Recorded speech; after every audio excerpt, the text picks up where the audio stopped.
শিল্প শহর নওপাড়াটা এখন সকলের কাছে নতুন নামেই পরিচিতি পাবে সারা বাংলাদেশের মানুষ সহ তথা নওপাড়াবাসী সকলের কাছে, যেটা হচ্ছে নৈসর্গিক নওপাড়া। নওপাড়ার বুকে নতুন সৌন্দর্যের ঠিকানা নৈসর্গিক নওপাড়া। বন্ধুরা, আমি এখন আছি যশোরের অভয়নগর উপজেলার নওপাড়ায়। আমার সামনে যে দৃষ্টিনন্দন স্থাপত্যটি দেখতে পাচ্ছেন সেটি নৈসর্গিক নওপাড়ার নতুন আকর্ষণ। আমি যেহেতু নওপাড়ার একজন মেয়ে, তো আমাদের নওপাড়া শহরটাকে আসলে সবাই শিল্প শহর নওপাড়া নামেই চেনে।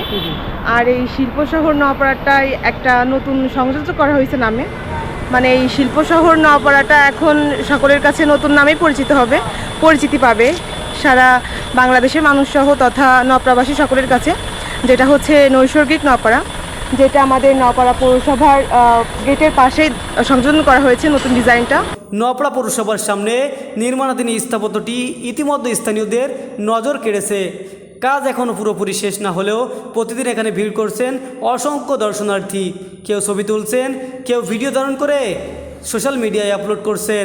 আধুনিক স্থাপত্য শৈলী ও নান্দনিক নকশার কারণে নৈসর্গিক নওপাড়া দ্রুত মানুষের কাছে জনপ্রিয় হয়ে উঠবে বলে আশা ব্যক্ত করছেন অনেকে। স্থানীয়দের আশা, নির্মাণ কাজ সম্পন্ন হলে এটি নওপাড়ার অন্যতম দর্শনীয় স্থানে পরিণত হবে। কেমন লাগছে নওপাড়ার এই নতুন সংযোজন তা কমেন্ট করে জানাতে ভুলবেন না। আমাদের এই শিল্প শহরটার নতুন এই যে নামকরণ করা হয়েছে নৈসর্গিক নওপাড়া, জানি না কার কাছে কেমন লেগেছে, তবে একটা নওপাড়াতে নতুনত্ব যোগ হয়েছে। এটাই প্রাকৃতিক সৌন্দর্যের দিক দিয়ে বলুন বা শিল্প শহরের দিক দিয়ে বলুন, আমাদের নওপাড়া তো সব দিক থেকেই সেরা। তো এই সেরার খাতায় আরেকটা নতুন সংযোজন নৈসর্গিক নওপাড়া।